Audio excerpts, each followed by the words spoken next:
Hey, what do you say? It's episode number 48 of the Run In Podcast. What is good? My name is Tommy Paradise.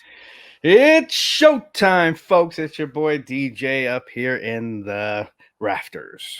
And the Run In Podcast is brought to you by Figure Collections. Make sure you guys check out figurecollections.com/shop. That is where you can order all your Cella toys, pre-orders. Nick Aldis in stock. Hayabusa coming soon. Dynamite Kid coming soon. Mind of the Meanie 2-pack available up there. Ethan Page coming soon. Bull Nakano coming soon. And then he's got a couple other figures on there as well. You can also go to figurecollections.com/store. That'll bring you right to his eBay store. Tons of brand new WWE figure stock up there right now. So it's figurecollections.com/store and figurecollections.com/store and /shop. We again, as we said, this is the Run In Podcast, and we want you to head over to prowrestlingtees.com/runinpod and buy yourself a t-shirt. DJ's rocking one on the YouTube channel right now.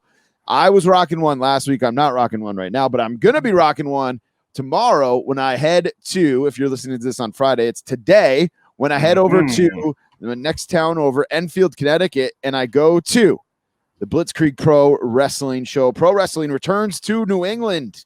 Live. Yay. Pro Wrestling returns to New England. I cannot wait. Get your stickers, folks. Go get your stickers from this guy. Absolutely. I will be wearing, if you're going to the show, I'll be wearing my Boston Celtics style Run In Podcast t-shirt. Well, you gotta. It's New England. You gotta wear the Boston Celtic one. I did buy the Lakers one too, but which I'll get into. I'm gonna I actually have I can't, it doesn't count this week, but it's like ordered. I have both of them as well. Nice.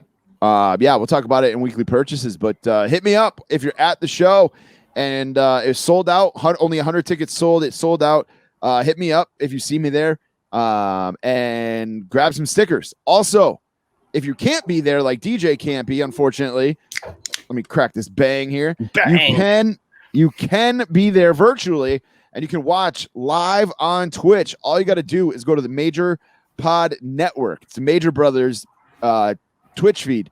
Go to that, and you can watch for free on Twitch. And it's going to VSK from AEW Dark's going to be there. Brian Myers, formerly known as Kurt Hawkins, will be there, and AEW superstar Max Caster will be there as well. So make sure you check it out. Smart Mark Sterling from the Run In, or not from the Run In Podcast, from the Major Brothers, from the Major Wrestling Figure Podcast will be there as well. So make sure you check it out, man. It's going to be a good show. Lots of good talent on that Twitch. It's going to be a good time. And yeah, make sure you're checking out us on our social media. You guys know about the YouTube now, youtube.com/the Run In Podcast. I got to admit, I've been slacking on getting the videos up there. I think I'm too behind right now, I think. So, so we're going to have some, we're going to have a flurry of stuff here. Yeah. In the next couple of days, there's going to be a ton of stuff going up there. So pay attention. Make sure you're subscribed. Give us a like on the videos there. Leave a comment. And we'll get those up there soon, I promise. Lots of stuff to talk about in the world of wrestling this week. Not a whole lot in the toys, and we'll be getting to some stuff into Falls Count Anywhere. But DJ, you got the drip flowing, man. What's going on? Let's see. So I got the drip. Well, I got the drip, and I'm crazy tonight. I have I was running out of proper 12, right? So okay, so I was like, okay, let me just. I'll make a shot and I'll make some drip, and then that way I'll finish the bottle and be ready, be ready to go buy another one and not have two bottles. I don't want to look crazy and have 2 bottles of freaking whiskey in my fridge. So that's right. Your figures are judging you. Yeah. I'm on the opposite end of the spectrum here. This week starts 7 weeks sober. Thanks, man. That's crazy to me that it's been 7 weeks already. It's insane. Proud of you, man. Thank you. But I do have the bang, and I also have finally was able to find the Bubbly Bounce, a caffeinated seltzer. Mango passion fruit. Is that the one you had? I think this can looked familiar. I think I did have a box of that. Yeah. Orange and purple. Yep. They were on sale at the grocery store this week, so I grabbed a couple boxes of it, and I'll do a live taste test on the air later with that and see how it is. I'm gonna be up all night though now with this. Yeah, you got a bang, and then you're gonna have. Oh man, I got the caffeinated bubbly. Let's go! I'm ready to run through a wall. Make sure you. I mentioned the Pro Wrestling Tees store. I mentioned the YouTube. Also, make sure you're following at Run In Podcast on Twitter, and Instagram is at the Run In Pod. Also, a brand new website should be launching today. If you're listening to this on Friday around noontime today, it should be launching. Go check it out. Let us know what you think. It's runinpod.com. Go check it out. Just another spot for you guys to check us out. All our episodes will be up there. We're going to start a blog on there. Direct links and the codes to all our sponsors and all the discount codes that we have. And we'll be doing some other stuff on there as well. So just a little place on the web for us. So make sure you check it out. Let us know what you think. If you have some ideas for us to throw up on there, maybe you saw on other podcasts or something like that, let us know. It's runinpod.com. Again, if you're listening to this afternoon on Friday, the 7th, it should be live. But yeah. Any other housekeeping stuff, DJ, man? What's we're just kind of blowing up here, but yeah, I just listening to that whole list of things that are going on with our show. Lots of stuff. Yes, but yeah, let's jump in. I got stuff to talk about. Some people might not like this, but I got my second vaccine last Friday, and I have a little bit of a tail growing. Well, I mean, I've been jumping. Well, since I've had my second one, I've been jumping through time. I don't know what you're talking about. I'm excited. Say what you will about whatever you guys think about the vaccine is fine, but I'm excited. It felt really good to get my second one and be like on the verge of life getting closer to normal. Closer, so, good closer. Getting closer. My wife gets her second one next week. Nice. So, and actually, I went to a Boston Bruins game. Went to a live sporting event last week. You went to, yeah. I was completely jelly. Like, I was like, come on, man. I want some live stuff. And you're going to wrestling. Yeah. It's like light and minor league baseball next week. I'll be going next Friday. I'm going to a minor league baseball game here in Hartford. I gotta do something with my life here. The Bruins game, man, was a little weird. Like, I'm not gonna lie. It was great to be, it was great to be in the Garden and watching sports and being there live. And I brought my kid and my old man and one of my buddies, and we had a great time. But it was like, I was saying to my wife, like, you're walking around and it's like, there's nobody there. It's like, yeah, there's 2,000 people there, but this arena holds 15,000, 17,000, whatever it is.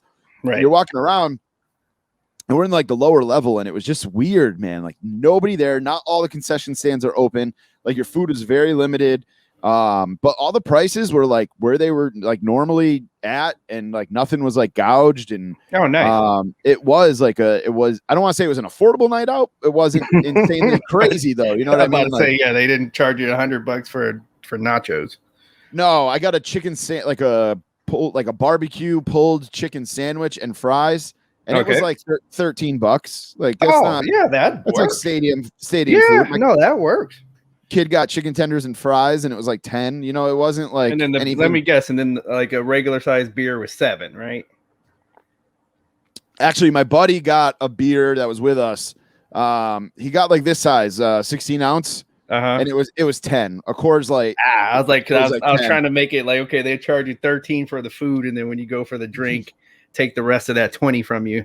No. But they made you pull some more money out, so never mind.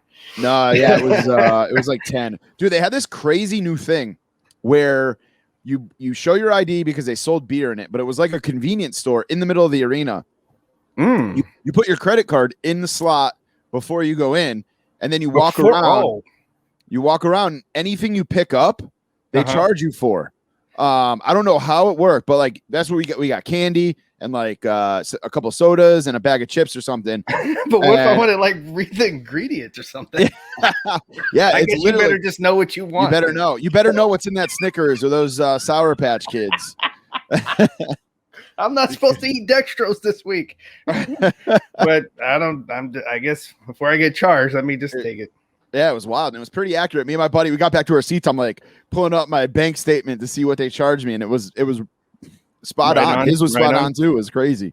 Wow. Crazy, so. Yeah, it was good to get back to normal or somewhat That's going to normal. be the future. I think that's what's going to happen. Can't wait for the surrounding areas to get more open up just a little bit more. But enough small talk, enough chit chat. Let's get in the ring. We got a lot to talk about this week here on the Run In Podcast. Oh my God. Oh, this is gonna. I could already tell this show is already.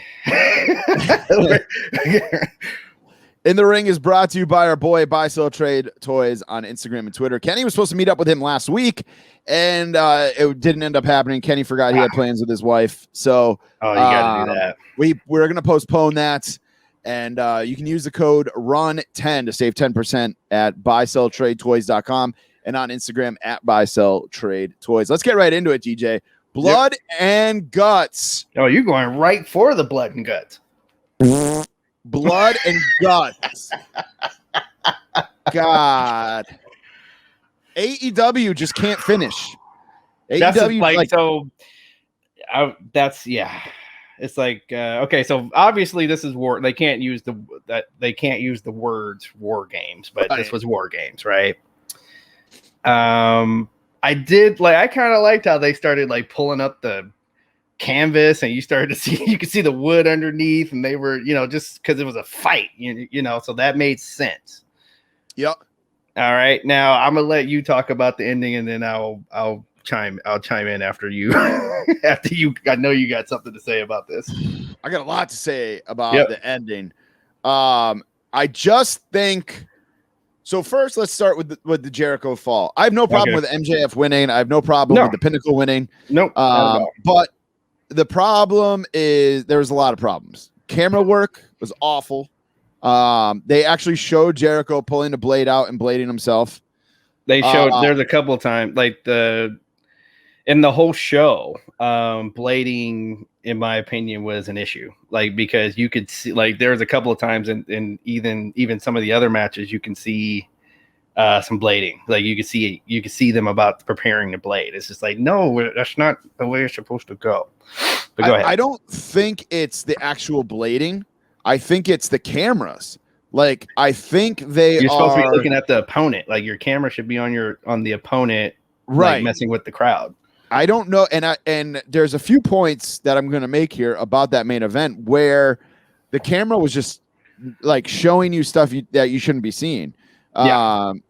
So there's obviously the blade job that Jericho did. Mm-hmm. There was one point where they're on top of the cage before they surrendered, where you could visibly see Jericho telling MJF to do something. Yes. Not sure what, but he was definitely talking to him. Or calling the match, like it was visible. He MJF had him by the hair, kind of, and probably telling him to pose or something, and then throw me off is probably what he was telling him. We'll see it on Botchamania. They're going watch the next Botchamania. They will have what he said to him on the screen. I guarantee it. And that's what we don't want to see. Is like I don't want to see behind the curtain. I want to believe that these guys are beating the shit out of each other. Right. I don't want to see them talking to each other. I don't want to see the razor blade. And then there's after Jericho gets pushed off the cage, there's another spot where they show Jericho and he's got his eyes open, like he's like looking around almost like, where is the camera? Like he didn't know where the camera was. He didn't know who was out there. Something to that effect, where he's like looking around trying to figure out what the hell's going on.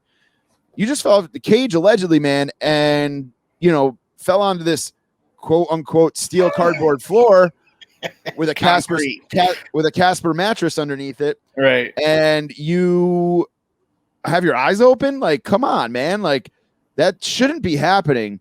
So, and actually right before we went on here, I saw a tweet that kind of nailed it. And it was from Shayna Baszler. And it says, we don't actually want a village to be burned by a dragon in Game of Thrones. If they did that, that would be really bad. But if the special effects would have been garbage, it would have sucked also, and everyone would have said so. Like that, she nailed it. You said that in our group chat. Sorry, man. I thought I found it on my own. Yep. Or saw it like on a notification or whatever. Perfectly said. Like, but I mean, Shayna wrote it, so that's who should get the credit. But I think it's perfectly said. That's exactly like, because I guess where I'm going is like I punished myself today and read tweets. Why did I do that? I don't know. But you have the AEW faithful that you're like, what? You guys wanted to see somebody hit the concrete? Like you guys are mad?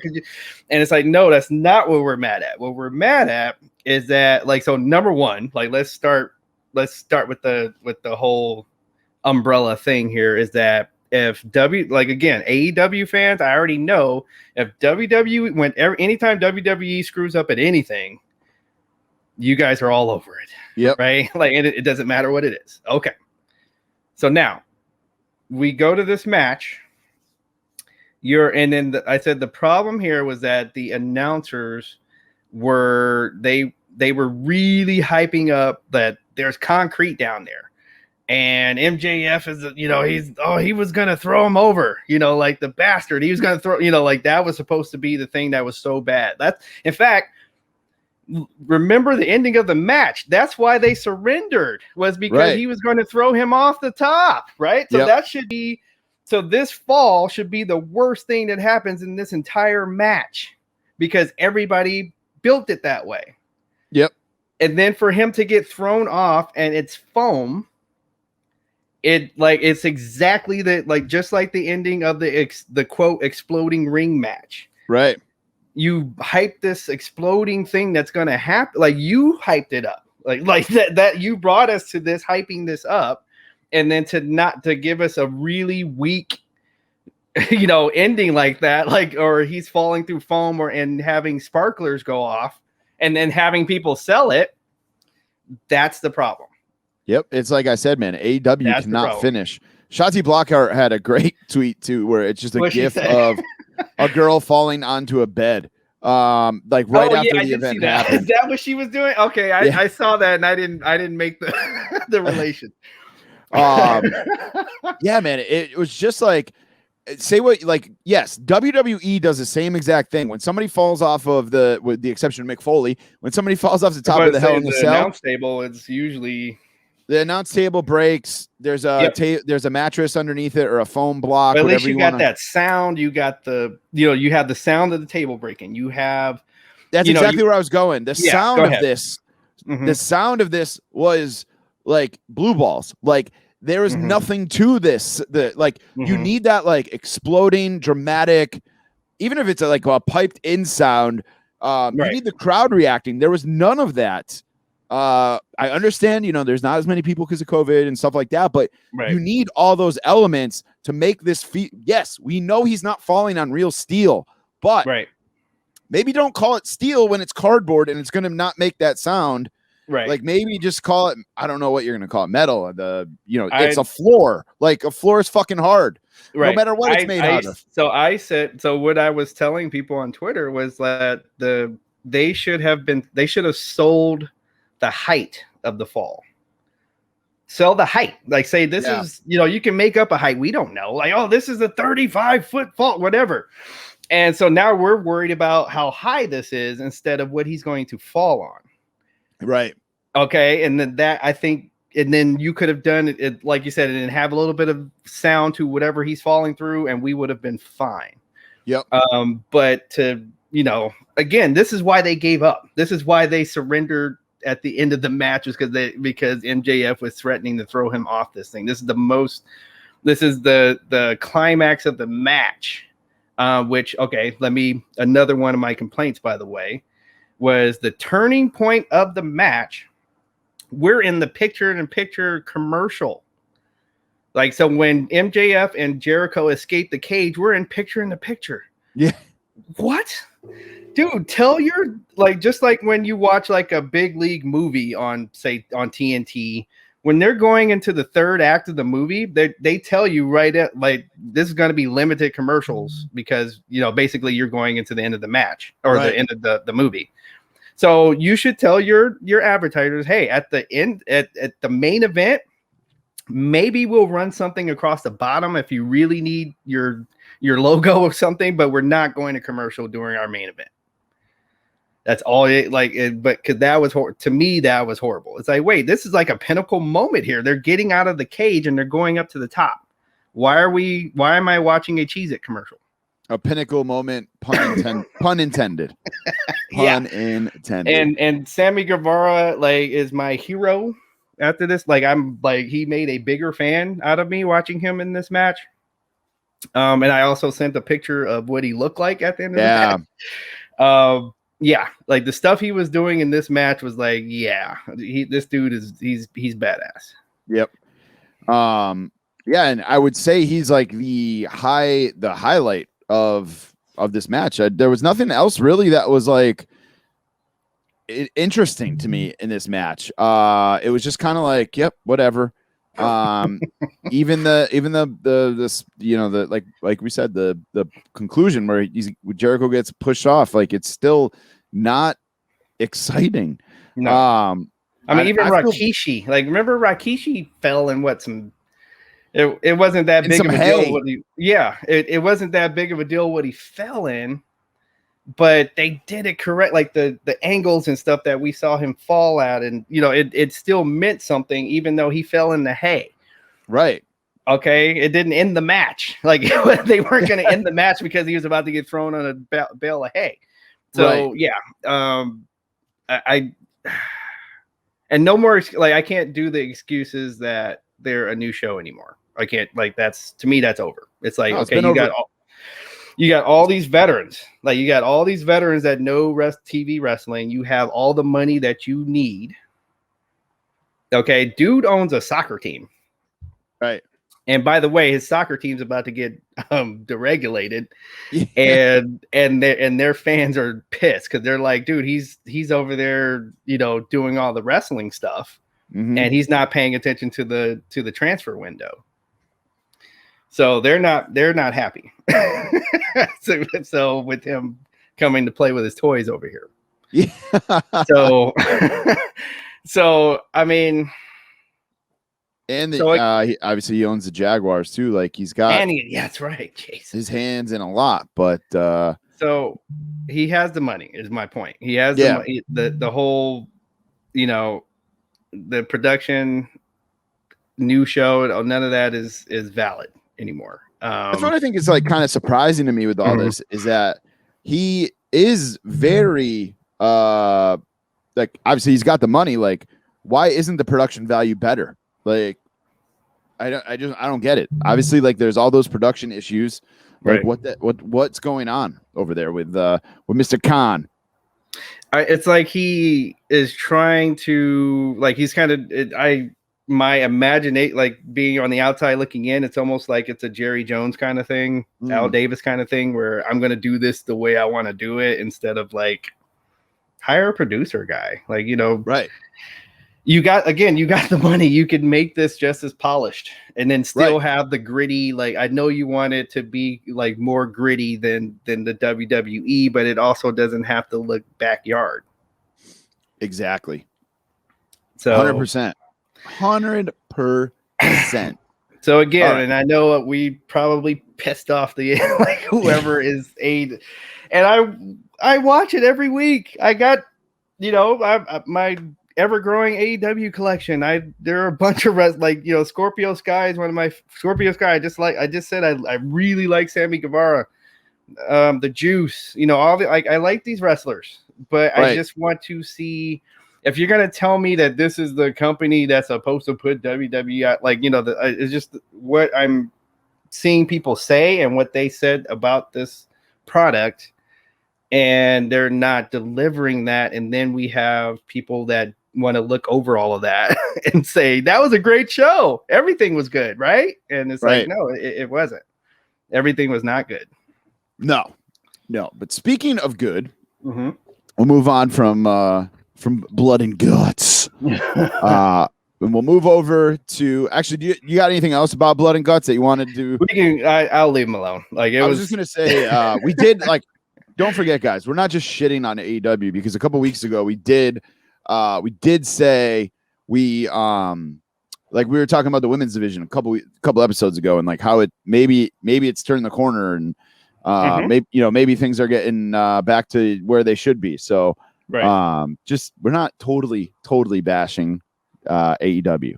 No. Just I think last night was big moment for MJF. Like if we like putting the match to the side here and what actually happened, like, and we'll talk storylines for a second here. Like that was a big moment for MJF to get over in that match and be on the top of the cage with the cool looking crimson mask.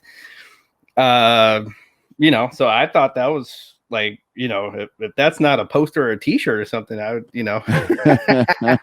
I thought I'm still not getting the QT Marshall thing. No, I'm not. I'm just kind of flipping through the let's see, the first match you had that was what I wanted to bring up as well. And sorry, it is kind of I just kind of feel sorry for Impact. You had Kenny Omega come out, you had the good out, and none of the Impact titles came out with them. Like it's just like we won these titles, so what? You know, so like we've been saying, like I just don't see, you know, I think they kind of got screwed in this deal, is what I'm definitely saying. And you know who else got screwed is Kenny. Oh, he sure did. Now he can't be on our show because we record on Thursday nights, and right. And we're busy with we got to record, and Impact's on Thursday nights, and I don't want to be up all night waiting for his Impact minute. I'm sorry. And then and then I'm not getting like, so SCU, like their storyline is that they lose. That's it. Like they're breaking up the tag team, right? So they've won what, like 12 in a row or something like that? Yeah. So please tell me how they're not the number one contenders just right there. Right. Like you're telling me that if this is all about your wins and rankings, losses. Yeah. Right, exactly. If your rankings mean something, why aren't they the number one contenders? 12 matches, and like the freaking Young Bucks haven't won 12 matches in a row. So, so what are we doing? So yeah. So crazy. But that was an okay match though, the 4-way. Let's stop crapping on on Blood and Guts, and let's go over to NXT. NXT. So Blood and Guts had a terrible main event. Blood and Guts had a great main event. Did you watch NXT? I mean NXT. Yeah. What did I say? I said AEW, didn't I? Right. Yeah. No, I did watch it. That was a great tag team match. Like you said, like it's just like they had a whole 2 cages and 2 ring, like basically war games for their main event, and then we had a women's tag team title match on NXT. Yeah. And that match kicked ass. Like that was a great match. Unbelievable. I'll keep saying it, guys. I love NXT. I love it. It's hard to argue with. Like, I mean, you know, right now I'm SmackDown, NXT, and then I'm so like Raw is just so like, so I have to take Dynamite over Raw. It's just like it's not good. Like the Raw is just like Raw has become a variety show now. It's like watching Johnny Carson or something. You're gonna see. I turned on Raw this week for like 5 minutes. Yeah, and I saw Angel Garza stuffing a rose down Drew Gulak's pants, and I was like, "Well, we're done here." And I turned on my PlayStation and I did played too, MLB The Show, and I'm like, I'll just read about why they're doing what. Why is this happening? Why did they fire? Go ahead. Why did they fire Heyman? Like, why is Heyman not in charge of Raw anymore? Like, they have like they thought the ratings were bad. Like, they've only got to be worse now.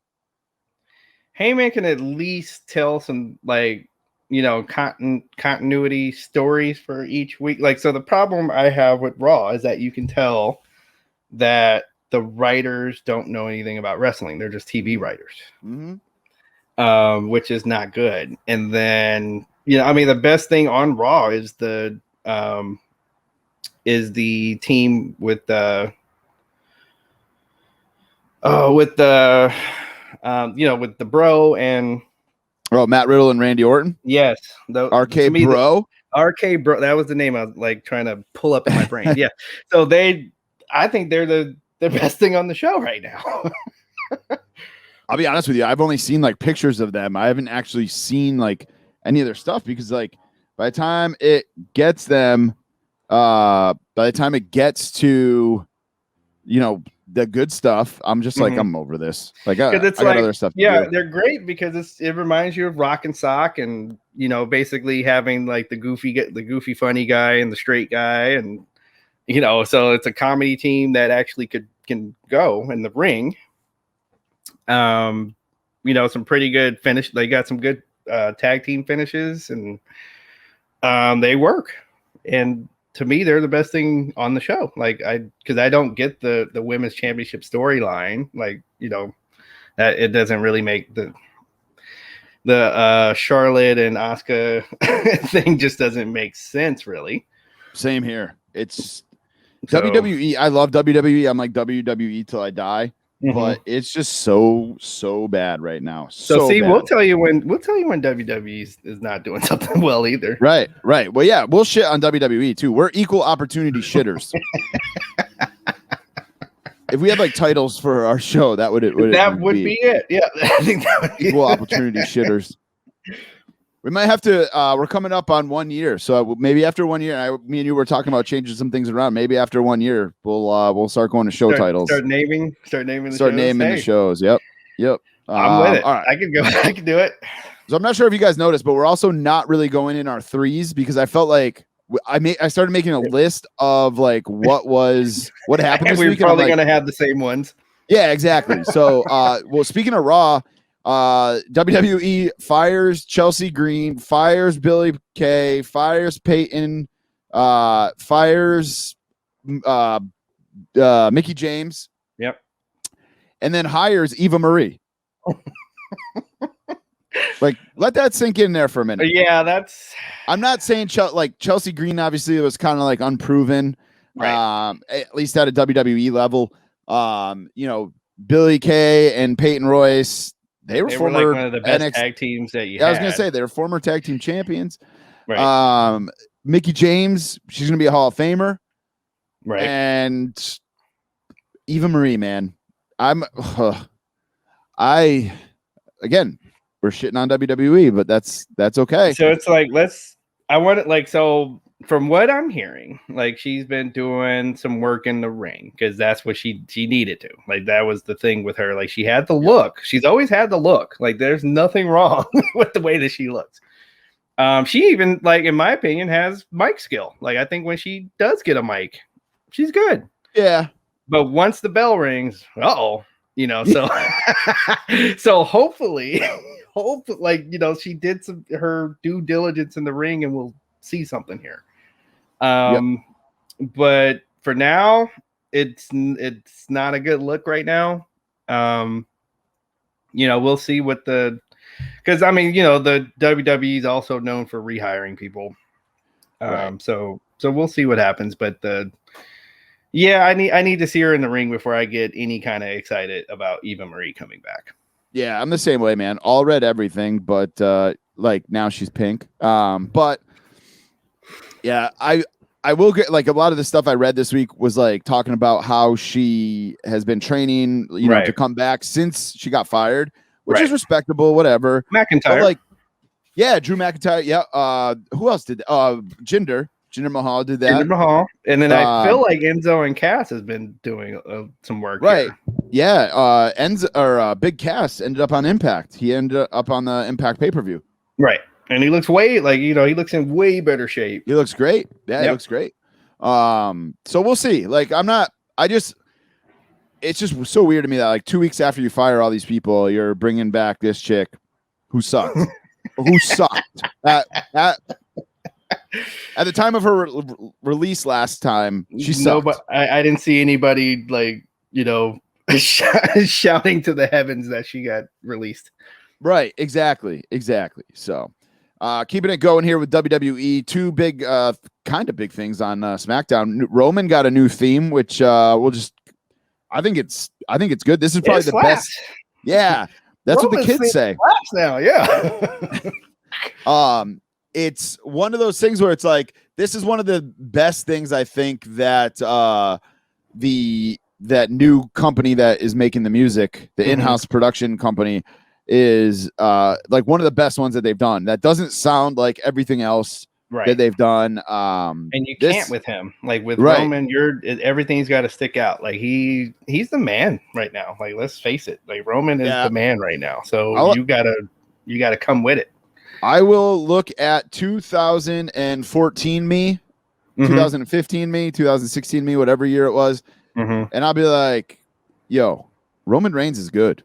Like, I'm a fan, man. I'm loving everything that he does. I really they do. let him loose, like because if you remember when he was in, we're calling it what we call NXT now, right? And he had kind of a character like this when he was wearing the little tights and little trunks, and then he was this cocky when he would talk on the mic, and that was way better. Yep. And that's like I did want to bring up, like, I hope it looks like Vince is starting to get the point that like white meat babyface doesn't work anymore. Like the guy that, because even Emilio on Raw. Yep. He doesn't he's clearly a baby face, but he doesn't come out smiling like with a big old smile anymore. Like he has an attitude when he comes out. Like, dude, these people are about to fight. Like the only people that can really pull that off is the New Day. Yeah. Yep. But after that, I need to see somebody have an attitude, and then I will be like, okay, I'm gonna root for that guy. Like, and I'll prove it to you here. On the two comic book companies, so Marvel, DC, right? Who are the two best-selling heroes on each side? Batman and Superman. Batman. So Batman on DC, right? Yeah. And then Marvel, who would you? I feel like Marvel's a crapshoot, but is it Captain America? Avengers? No. Think of your son. Oh, Wolverine. Yes.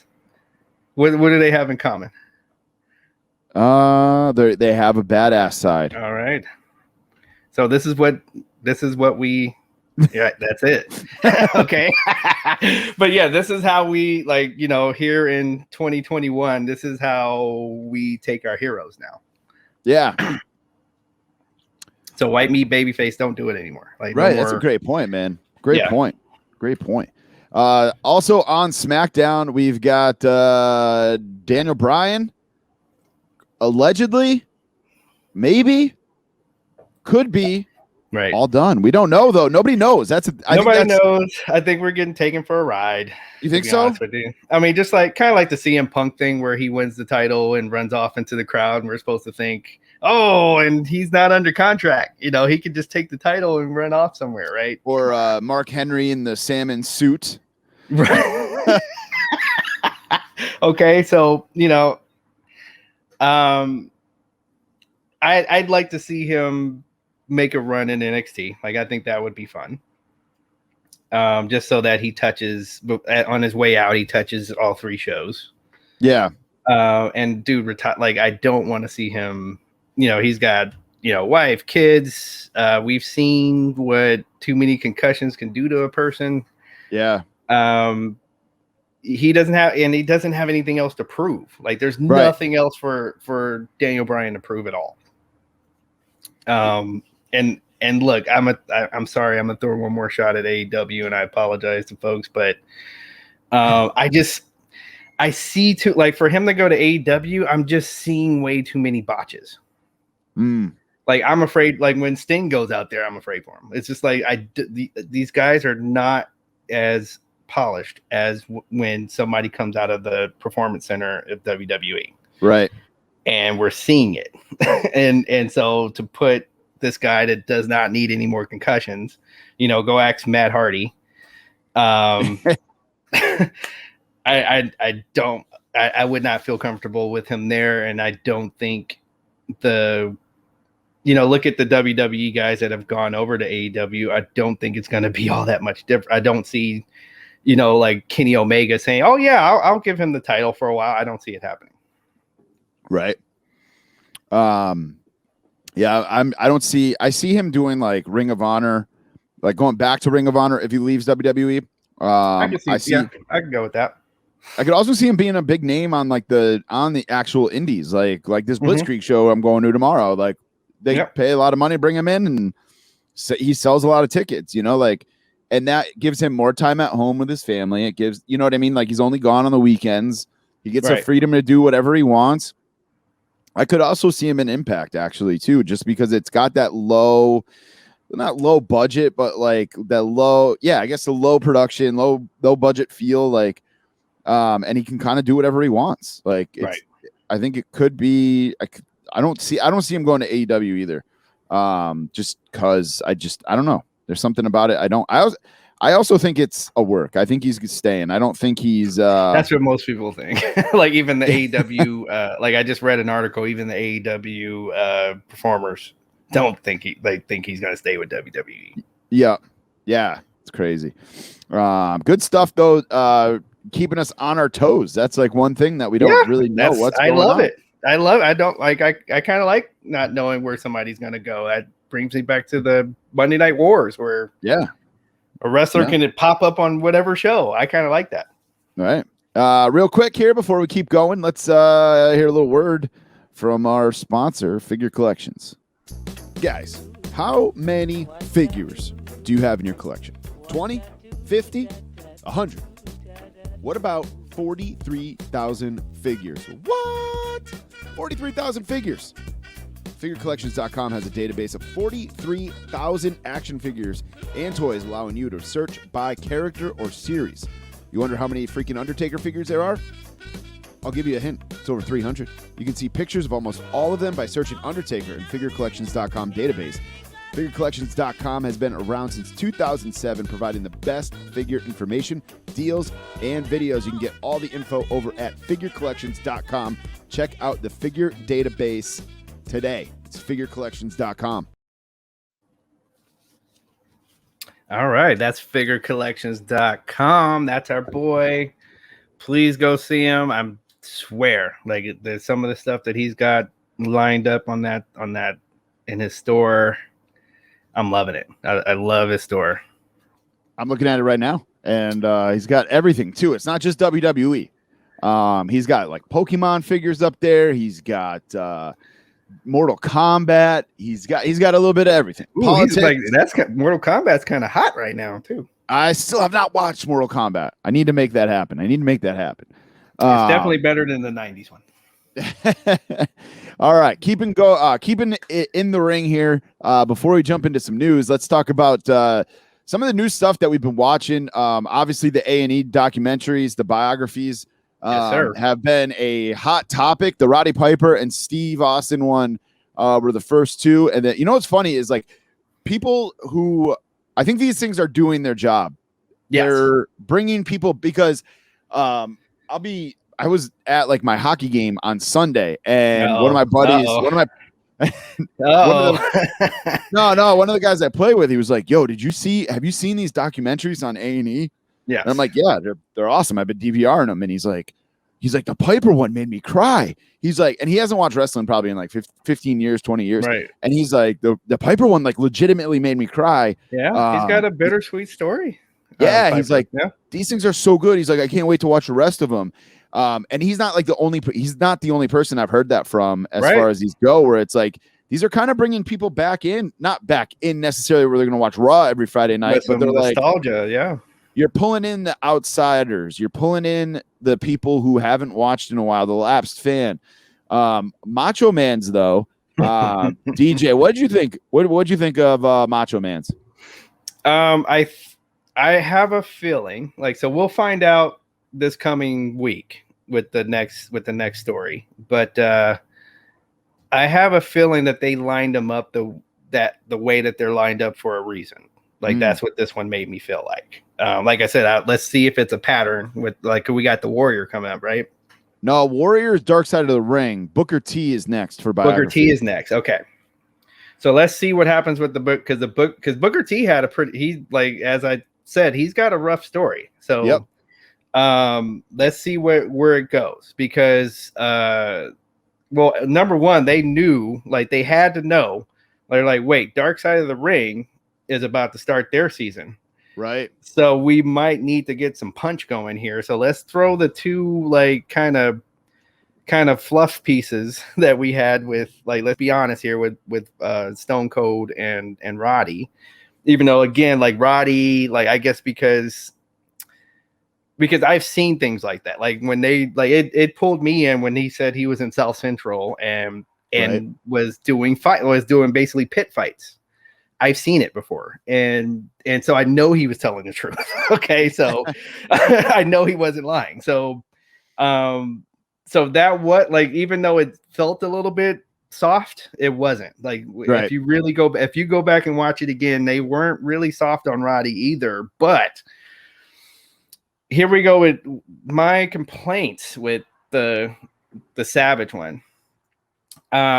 Having the Love Sponge on there, I think, was a waste of time. I don't think he needed to be a guest at all. I would have rather had, like, 15 minutes of Lanny Poffo than the Love Sponge. Because I bet you Hulk Hogan didn't even know that Love Sponge was going to be on this one. Yeah, because Hogan and Bubba the Love Sponge aren't friends anymore, I think, because they had the falling out to the sex tape thing. Correct. So I can't believe they had him on there he was on there, like, basically that was the first guy you saw after every commercial break. So I'm just like, what are we doing here? Yeah, it was weird that Bubba the Love Sponge was on, like, a WWE approved documentary. Like that whole aspect of it was very weird to me. Right. And see, and I thought there was a lot of Gorgeous George. Too much. Which, I mean, that was a year, right? That part of Savage was a year. Like, why are we watching so much of George here and her sister? Like, I can see 5 minutes that she was his valet and where they met. I was good with that 5 minutes.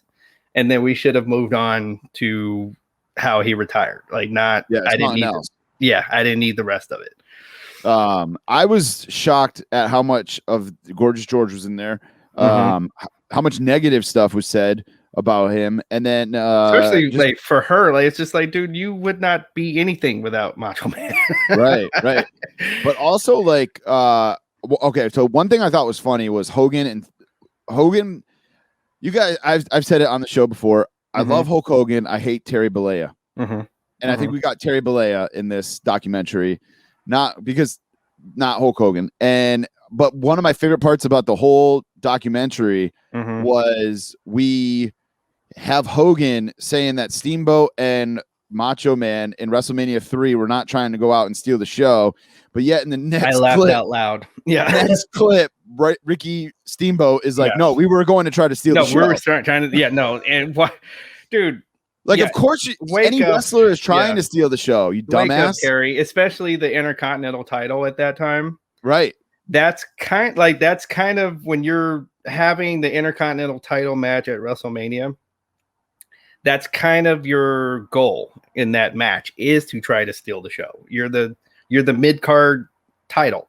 So you're gonna, like, they sold the tickets. Andre and Hulk sold the tickets, but watch this. Like, that's supposed to be what you're doing.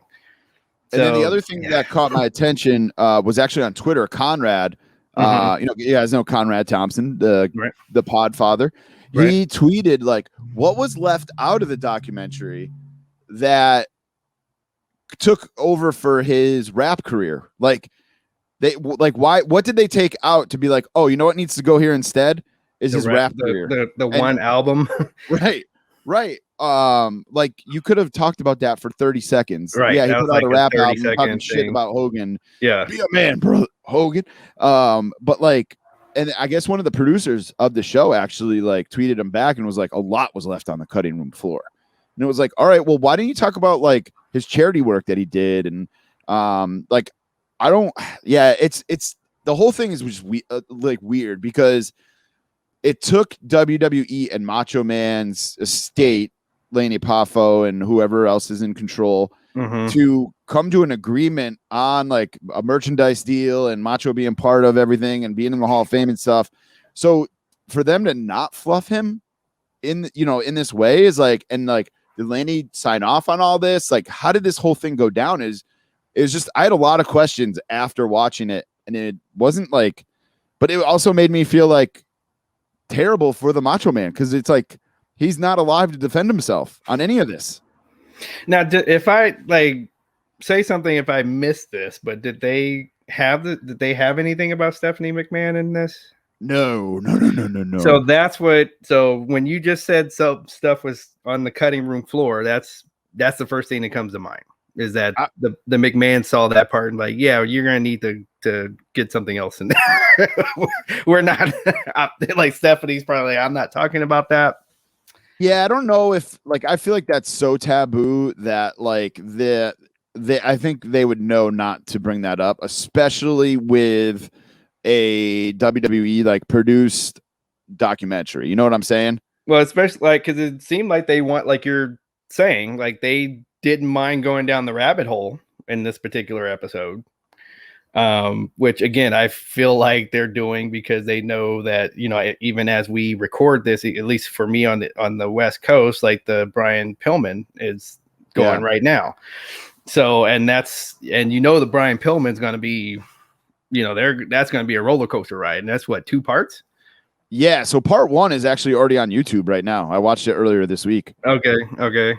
But it was very, you didn't, so yeah, I probably should have asked you before we started recording. You didn't end up watching it? You know, because, okay, I guess the reason why I didn't watch it and I probably totally just missed out, but when I saw you guys say that, and then so I went to YouTube, I said, okay, yeah, there it is.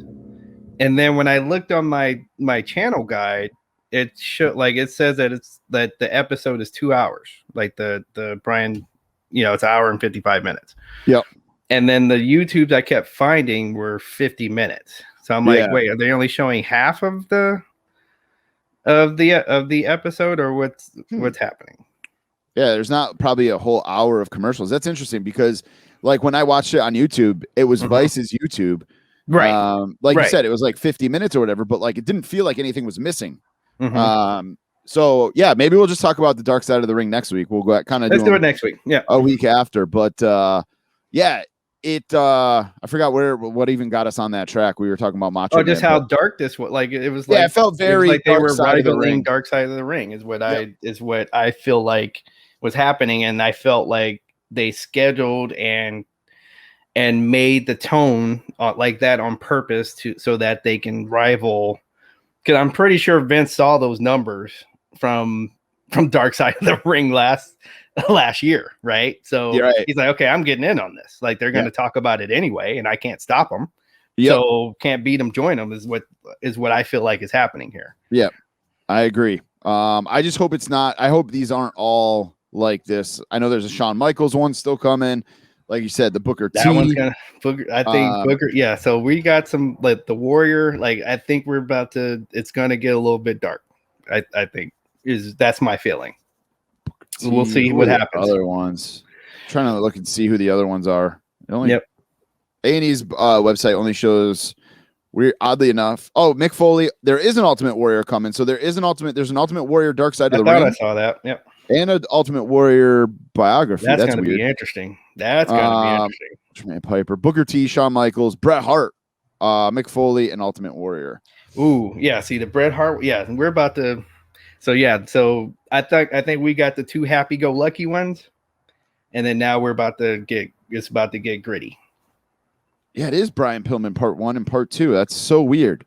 I'm just kind of looking here through. Yeah. So I was like, you know, and I was in the middle of work and I was just like, I don't want, you know, I kind of want to pay attention. I don't want to have this in the background kind of thing. So, so I'm definitely like, when we're done with this, that's what I'm straight. Like, that's going to be immediately what I'm doing. So I might put that on while I'm editing the show. Cause I want to I don't want to miss anything, but exactly. All right, let's move on. Did you watch the Jerry Lawler Hidden Treasures? I did watch it. This show is this show is fun. It's fun. Like even though like we know how I'm pretty sure people watching it, listening to us and watching us know how reality shows work. Yep. So you kind of have to. It's you know, it's skeleton scripted. Okay. Oh yeah.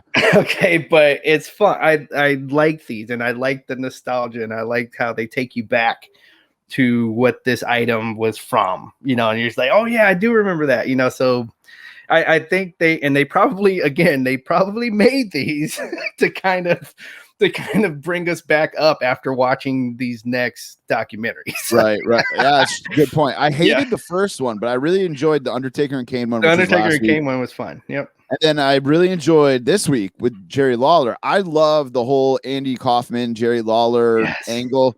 Yes. That's like one of my favorite stories in wrestling ever. Yes. So to see them like trying to get the neck brace for Andy Kaufman and stuff like that, like I thought that was so cool. I love that Bill Apter was on it, even though he's a little bit of a nut job at this point of his life. I do have his book. Right. I haven't read it yet, but I do have his book. Because he's just a fascinating character in his own right to me. Very much. And like just the stuff about Lawler and Kaufman was like so interesting to me. As much as this is a reality show, there's still stuff that like I'm learning about it and stuff like that. So I'm digging it, man. And that's a good example of why I'm still in favor of kayfabe. Yeah. They took the whole country for a ride. And everybody was everybody marked for it, and it was great. Because it's supposed to be a show like that. We're supposed to believe something's happening. Like, I mean, we just had the press conference this afternoon with Mayweather and Paul, right? Yep. Come on, do you really think Mayweather was that upset about Paul taking his hat off? Come on, bro. No, they're just trying to. They're just. That's almost as not scripted, but like as I don't even Carney like as wrestling at this point. Yes. And I'm not mad. Like that's because they're probably going to try to charge us $100 for this, so you might as well try to get me to buy it. I'm not mad at that. Yeah. All right. So that was 7 different things that we talked about instead of 6 this week. In the world of wrestling. Actually, it was 6 because we didn't talk about Dark Side of the Ring. We'll talk about that next week. If you are watching it, just be surprised at how you're going to be surprised. I should say this is for you and the listeners. If you haven't watched it yet, you're going to be shocked at what Brian Pillman's widow looks like at this point. Just be ready for that. All right. Too much facial plastic surgery? No, or not enough. Okay. You'll see. We'll talk about it next week. We'll talk about it next week. AEW is going to move to Friday nights for a couple dates to satisfy the NBA playoff schedule. They will not be going head to head with AEW though. They're going to be going with SmackDown. Sorry. Thank you. They're going to be on their own little time slot. They're doing it at 10 o'clock because they're afraid of the big dog. And then Double or Nothing, which is going to be May 30th.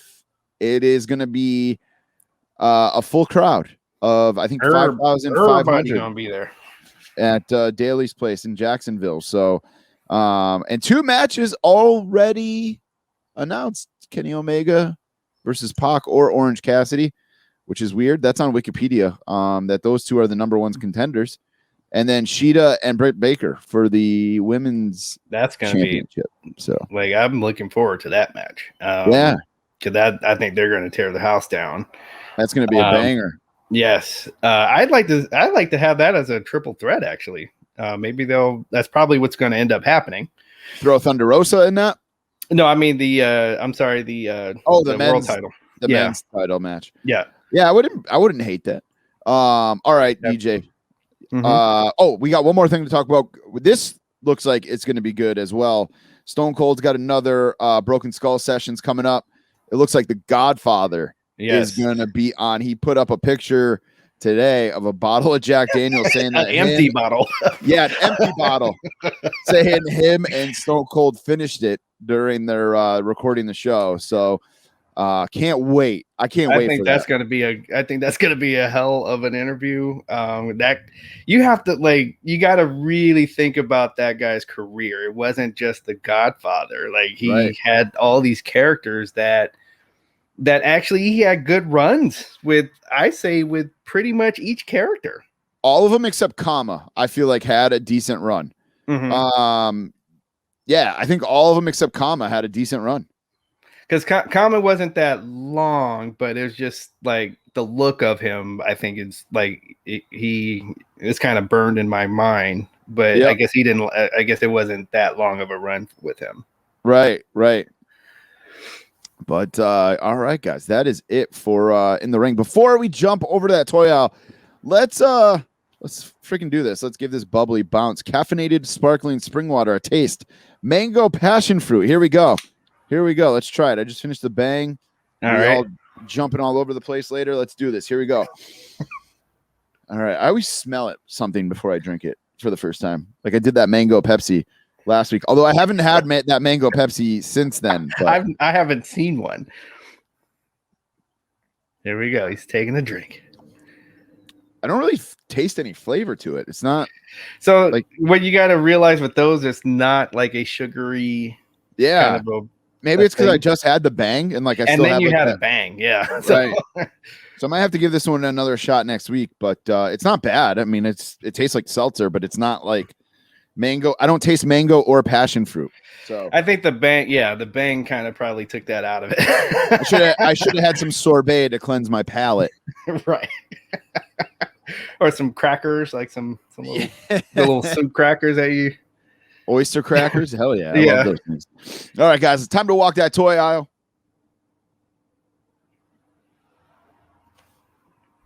The Walk That Toy Aisle is brought to you by Stack of Cards. It's Stack of Cards with a Z. Stackofcards.com. Use the code RUN10 to save it 10% at checkout. New stock in there every single Friday. Keep checking out the website there for some cards. Cards are hot right now. We say that almost every week. PSA had to shut down because people keep sending cards to get graded. Wow. That's how hot the business is right now. They're shut down until July so they can catch up. Wow. For the paid service. So that's wild. All right. So we got lots of wrestling figure news. Not a whole lot of WWE figure news unless I missed something. But there was some AEW leaks this week. There was a leak of a 5-pack.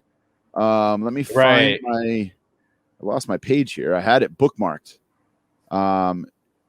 Shit, I just closed out too many things. Let's see here. Oh, got it right here. Our boy Fig Heel had it up on his page. It's a 5-pack of Jericho, Omega, Dean Ambrose, or John Moxley, and MJF in an unrivaled box. This looks like it could be 100% legit, but who knows? Right. There's rumors of it being like a UK exclusive, but again, who knows? But just something to a lot of people were saying that these figures, it looks like it's like Series 4 Kenny Omega, Series 5 John Moxley, Series 6 Jericho, and Series 6 MJF. So that's why people are thinking like this might be a UK exclusive because it's all figures that already came out in the US. Right. So we'll have to see what happens with that, but something to keep your eye on, a 4-pack of probably the top 4 guys in AEW. So be on the lookout for that. And then there was some stuff that leaked onto Amazon, an unrivaled stage, unrivaled figure with no name attached to it, and a battle pack. So again, the links are dead now at this point. Like you can click them. Actually, the one, yeah, there we go. You can click it, but it just says currently unavailable. It says exciting new items from Jazzwares. And then the title says All Elite Wrestling Unrivaled Figures Battle Pack and Accessory on that one. The figure, let's see, just says 1 figure pack, unrivaled figure, and then WS-1, whatever the hell that means. And then the stage just says AEW Unrivaled Figure Stage. So all of them are currently unavailable. They were available at one point, and people were ordering them. And like worst case scenario is we'll just cancel the order will just get canceled from Amazon. But yeah, some leaked stuff from Jazzwares, and who knows, man, if it's actual or not. I'm still like, man, I just saw the Orange Cassidy figure for sale in a group for pretty cheap, complete, and I was so tempted to grab it, but I didn't. I got the juice. I love that figure. I know. I just my collection is flashbacks. I'm trying to keep it to that. They're gonna drag you in. not get in trouble. I talked about the Ric Flair Classic Superstar 1 of 25 Employee Edition figure. Yeah. Last week it ended up selling for $9,100. I thought it was going to get to 10,000, but at 9,100 is still crazy. I'm about to say that's still for an action figure. So that even back then we did not pay $20 for. Like we did not pay $20 for classic figures. So right. Well, I mean, that one's a special edition. You could only get it if you work there, but it's still like unbelievable that it was that expensive. Let's see here. There was also speaking of that figure, Matt Cardona mentioned that he bought it like not that long ago, but did not pay anywhere near that price in the major wrestling figure podcast group. Let's see. I'm trying to find his post here real quick.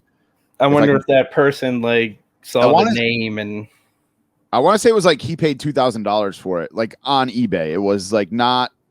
It wasn't like a deal or anything like that. It was literally somebody paid or he paid like on eBay 25. I think it was 2,500.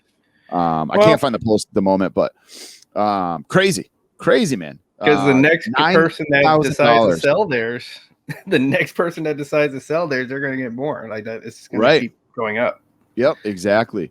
And that's really it for. Oh no, I just kidding. I thought that was it for wrestling figure news. But Zombie Sailor announced the next superstar coming in his retro line. It's Paul Roma. All right, I'm excited for that. I hope we get a Hercules and we can do Power and Glory. I need a Power and Glory tag team set, man. With the sunglasses. With the sunglasses and the belly shirts. Yes. But I'm definitely here. Zombie is killing it with this line. And like he knows I think he knows the audience. Yeah, absolutely. And I'm hoping Mattel is paying attention because now that they're bringing the retros back, like I need them to keep it with old school guys or flashback guys. We don't need and we don't need we don't need we don't need Seth Rollins. We don't need AJ. We don't need those guys. The people who are buying these are me and you that are, in our 30s or 40s that had these when we were kids, and we want to, we want the new version. do like the Killer Bees and the the Quebecers and and stuff like that. Like I would love some Quebecers elites. Like for example, do a line like everybody from WrestleMania 3 or something like that. And then trust me, like you wouldn't be able to keep them on pegs. Right. Brian Pillman Micro Brawler was announced with through Pro Wrestling Tees. Speaking of Dark Side of the Ring, and he's got the cane.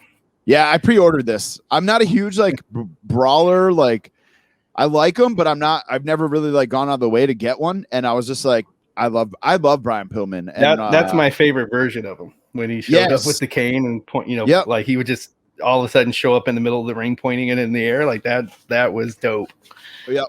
So I grabbed that, and then there is some new Brian Pillman t-shirts on ProWrestlingTees.com. They're the first Brian Pillman t-shirts in 20 years, I think they said. 20 years. Officially licensed.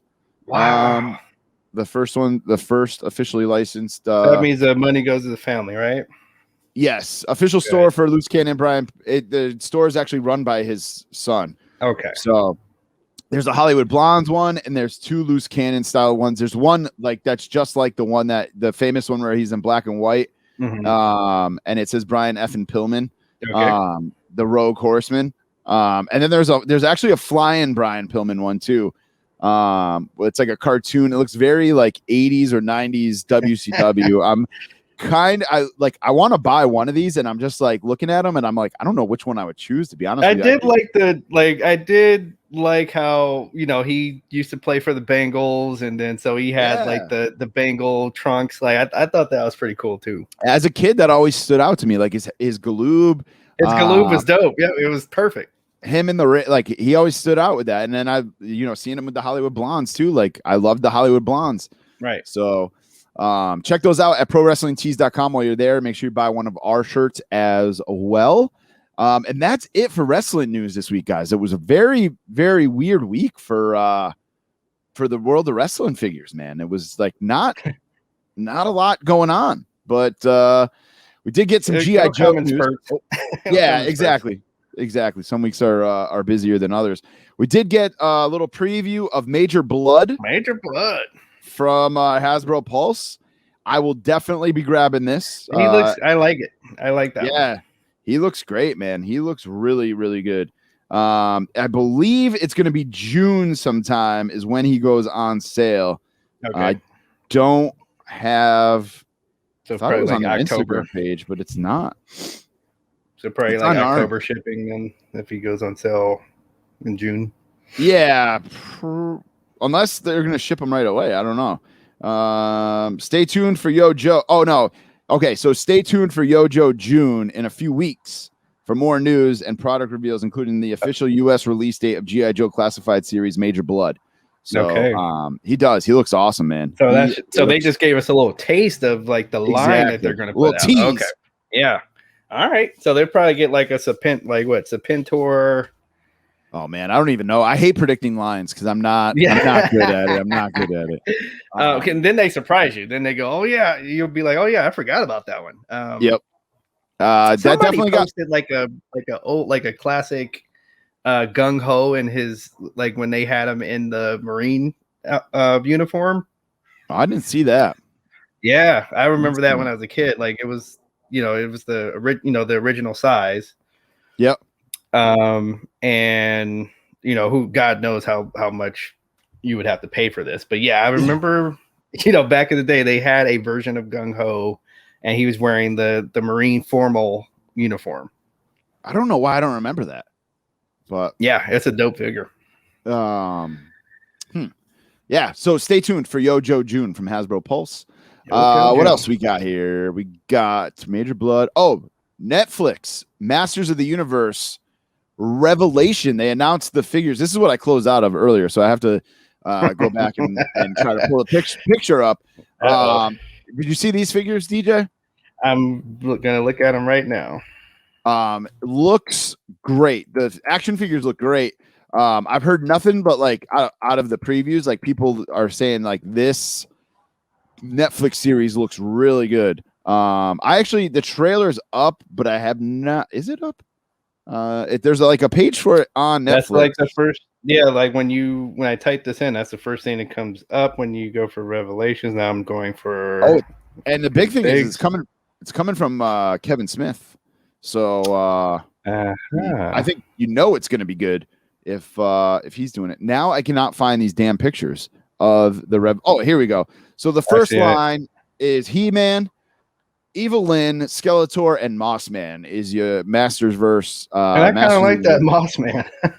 Yeah, that Mossman's not bad. I'm trying really hard to get out of the He-Man line, man.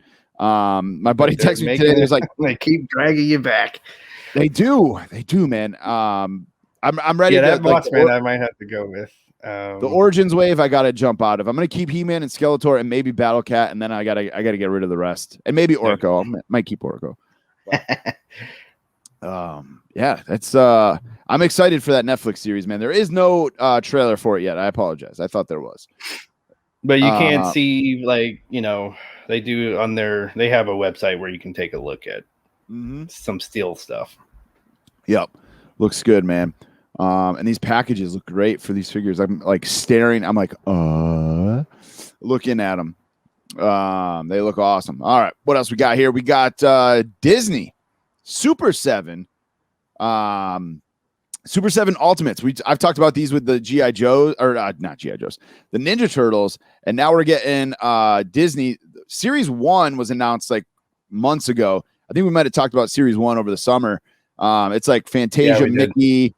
I can't remember the rest of the wave off the top of my head, but this wave we're getting, if you want them, Alice in Wonderland, the Mad Hatter, the Tea Time Mad Hatter, which if you're going to get a Mad Hatter figure, that's the one to get. You get that's Robin one of my Hood. favorite music numbers is on birthday. You get Robin Hood in his stork costume. That's one of my favorite movies is Robin Hood. Is it? Dude, I haven't watched that in a long time. And then the hippo from Fantasia is also in the line as well. So these things look awesome. I'm waiting for like a real banger, like a real like just character that really hits me in the nostalgia. I mean, if they do these for like Pixar, like I'll be grabbing the Toy Story ones, no doubt. But so I'm trying to think of like a Disney character that I would grab these for, and I can't, like a straight Disney, not Pixar or anything like that. Like, I don't know. Goofy? Man. I was thinking about him. I loved Tigger when I was a kid from Winnie the Pooh. So maybe him. I don't know. We'll have to wait and see. But Wave 2, these Ultimate Mans, $55. We talked about the Ninja Turtle ones last week. Right. They're worth every single penny. Every single penny. You'll see that when you get your Casey Jones, if they ever show up. They do take a little while because Super 7 is like made to order. All right, moving right along here. We got DJ, your department here. Hot Toy. Yes. Talk to me, baby. Talk to me. Try to get me to dive in. All right. So you guys spoiler alert if you haven't watched all of Falcon and Winter Soldier. So let me just go with that. Like maybe you might want to skip a little bit. I don't know. but this figure has to do with going towards the end of the show. It's when Sam takes up the shield. Yep. And it's like, so you get the whole you get the Wakandan made, armor, shield. It looks like even the wings will fold over and pose for you. Like that's one thing about these figures is the posability. Like you can put these, you can basically put them in any pose you can think of. Let's see, I'm trying to get a good. I'm trying to find the pictures and I can't. Hey, where are you, sir, Sam? And then so one thing I noticed. So again, like when you're gonna Hot Toys, you're gonna pay for it. Oh fuck! There's an Optimus Prime. Oh yeah. Oh, every time I come on here, man, I'm like, there's a Rambo. Oh no. That's what, like, there's John Wick. Like, it's just like when you go on their site and then you could type something like a random, something random that's pretty popular. And most of the time, if it's a good action movie, it's probably going to come up. And there's probably a Hot Toy for it. But what I noticed, what I was going to say is that, so Hot Toys, they make it very easy to make payments for these guys. So right now, like when I saw it, like as I'm talking, I'm still searching, but I got him. I'll shoot you the link in the chat for in StreamYard here. Great, love producing on the fly here. Yes, look at that. All right, so I think it's 35 down, right? It says no, that's not it. That's not it. Oh, it's that's not it. Nope. That's a Bandai. So they call those, like, that's kind of like a deluxe figure. Oh, man. It's a SH Fig Arts. Oh, that's what that is? Yeah. Oh, that's crazy. All right, I got it now. Here, I'll resend it to you. I started to type in Falcon and Winter Soldier and it came up. We're so good at this. Great radio. We are. He is expected to ship in July or September of 2022. Correct. And the non-refundable deposit is $37.50. And look when the next payment even goes through. Like when they will take your next payment. Does it show it? So, March 10th of 2022. $56.25. Then April 10th, May 10th, June 10th, July 10th, August. Yep. So you could pay them $37 right now, and you don't have to pay them anything else until March of 2022 for this figure. Crazy. And so, I encourage you, like, go ahead, take a look at it. I will, like, this is again, Hot Toys doesn't play around. Like this is like, you can look at his face, you can like, I'm looking at how you like all of the different poses that they're doing with his wings. Even like the material on his outfit like looks like legit straight out of the movie or show. Which is crazy. Basically a 6-part movie. Right. Like they just got a movie and chopped it into 6 parts. Is all they did. So yeah, and it's got it's got him, it's got the Shield, it's got even the smaller robot, like the smaller. So yeah, so I already pre-ordered this. Nice. so I have this and the Miles Morales that are in my on my account. Yeah, he comes with the Red Wing drone. Awesome stuff. I wish I knew about the Ric Flair at like this point when it was right.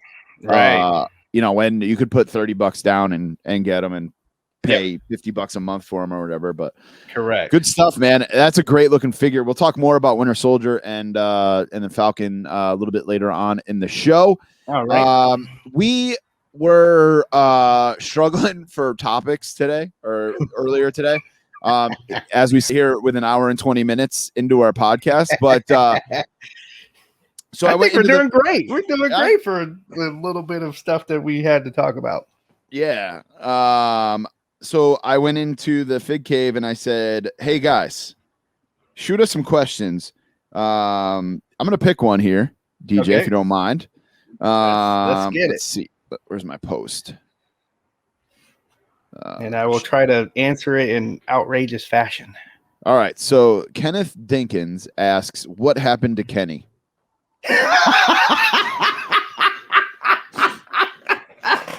My response was Impact screwed Kenny. He said he's taking his talents to AEW. I said, we'll call it the AEW hefty bag. And then Chris Matthews from the WrestleGeddon podcast swoops in and says, Kenny, you can jump on with us. Kenny gets mad. Here. Yeah, Kenny gets mad because I didn't even fight for him. Man, this card group is, oh my God. We've got a lot of good questions in here. I might save them, a couple of them for next week. Mike Lanham, though, asked, what's the one loose figure you own that you wish you still had MOC? This, I immediately thought of this figure for me. I'll give you a second if you want to think about it. Yes, I can tell you right off the top of the head which one for me. Harley Race, the Harley Race Elite that nobody can find, that was part of the build. I think it was build to Shawn Michaels line, which now if you type in Harley Race Elite on eBay and then you click over to sold items, you will see that they go for in the box. Let's see here. I'm doing it here live as we speak. My internet is super slow right now for some reason. Yeah, mine was doing that too. All right. Sold. Come on, why isn't it doing it? Anyway, it's like a $300 figure basically is what I'm trying to get at. And I actually paid $15. Yes. So in the box, sold April 26th, $300. Best offer was accepted. $250, $300, like $335. So you guys can see where I'm going with this. The value of this figure just keeps going up. I got it for $15 in a group loose. Before, we thought it was going to be easily accessible. Somebody bought it and then had immediate regret. And I was like, you know what? I'll take it. I love Harley Race. I'll buy it. And just the fact that nobody, there's a very few amount of people who have this figure. I wish I still had it in the box. I would have kept it MOC. But that's my quick answer. How about you, man? Let's see, because I'm looking at. Okay, so that's. And I'm not even just going back real quick. I'm not even a guy who collects because I don't buy figures because that are going to be worth a lot of money or they are worth a lot of money. I buy figures because it's a character I like or a guy I like, right? Or the figure looks sick. I don't buy it just because I'm oh, that's going to be worth a lot of money. No, like that, because that's tough if you're not like a complete, like, like a buy sell trade or someone like that that's what you're doing, then Right. it's kind of hard to do it that way. And then you're gonna probably you're you're not gonna be as happy. Right. I think all of the time. Right. Let's see. Let me look at one more thing, and then I'm gonna give you my answer. I should have told you we were doing this before. Yeah. Like I picked this one before we started recording, but Yeah, that's all right, I think man. I'm gonna pick like, especially with me finding them last week, is my my Faces of Sting Toy Biz figures. Yep. It's like that box is great, like it's just perfect. They perfectly line them up. You don't have to deal with the glittery robe. And a cheap shirt on the Wolfpack Sting. So Yeah. Yeah, I think I would have kept that, and then I would also probably say the Nick Fury hot toy, because the one that I have it's not that easy to find. I have the one that comes with the Tesseract, and the briefcase that the Tesseract is in, and it lights up. Like you put a little watch battery in there and it'll light up the Tesseract. So that one's not easy to find, especially for, like, it definitely is not the price that it was when it was on the Hot Toys website. So yeah. If I would have kept that in the box, I'd probably be all right as well. So yeah, I probably, but it's looking good. Is he still, like, both Nick is still up there looking pretty good in the display case though. Nice. Yeah, that's maybe we'll add a Q&A to the I like when we get questions about our collections. Yeah. So maybe we'll do maybe we'll add that to the repertoire and just do a question from a listener every week. Let's do it. Let's do weekly purchases, man. What do you got? Man, so I'm still like well, it's my pre-orders. Like they did not come in time for the show, so I'm not going to mention them this week. But I do have some stuff that, like, is in that, in transit thing. Yeah. So we'll hear about them next week. But so I did go through my last box from the last place, and I just want to, like, tell people I have an authentic side, like one of those authentic scale rings from WrestleMania 31. It has the WrestleMania 31 skirt. Mm-hmm. I did, like, so this was when I bought this thing when I was getting back into Mattel's, and I had no idea that this ring was this huge. Like I thought it was like a regular size ring, but just the material was premium. That's what I was thinking in my head when I bought it. So it's too big. Hit me up if anybody wants this. The boxes were, like, I would not buy this to get the box. I'll just say that. Like, if you really want this ring, let me know. I will work something out now. And I had one of those real scale rings, man, and they are just too big. I even bought like I bought a coffee table, like, specifically for it, like, to fit it on there, and I was just like, what the hell am I doing? Like, this coffee table is way too big to be in, like, a little office room. Like, right. I love the idea of it. I love that, like, that Ringside sold, like, the different ring skirts for it and stuff. I even bought a couple. I bought, like, the 92 Royal Rumble one, of course. Okay. And I was like, I'm just gonna put all my figures in this, and, like, that's how I'm gonna display them and stuff. This is like when I first got back into collecting, right. And I found it for, like, a really good price, and I just was like, nah, I gotta get rid of this. So I think I sold it. I didn't sell it for that much. I had, like, not even close probably to what I paid for it. But whatever. No, and that's what I'm saying. I just don't need it. I think somebody listening to us, or when I post it to whatever group, I'm sure somebody would want one of these, and it, like, we're not talking. You're not going to pay me. You're not going to have to pay me the price that I paid for it. No way. And then anything else? Sorry, man. I'm sorry to cut you off. That was, like, because, again, like, I'm waiting for, like, I got even pre-ordered video game that I'm waiting for, and it'll be out, I think, next week as well. So I will have stuff. And it's kind of one of those, like, just like last summer, like how I had like a whole box of stuff come all at once. Like, so that's what's going to end up happening. I can tell. Nice. I got Vader, Big Van Vader, the Legends, Big Van Vader in the mail to yesterday. I opened it live on our Instagram. Yeah, you did this morning. Yep. So that is one of my purchases. And then I got the Macho Man Micro Brawler, the orange tights one from Pro Wrestling Tees. I got we talked about it a little bit earlier. I got the Lakers style shirt and the Celtics style shirt from our Pro Wrestling Tees store. Right. I bought a ticket to the Major Wrestling Figure Podcast Live 8 show in Baltimore at Jimmy's Famous Seafood, which was good enough right there. Like that was. Oh my god! I saw DJ, you're missing out. You are missing out. Freaking job, real life getting in the way. Yeah.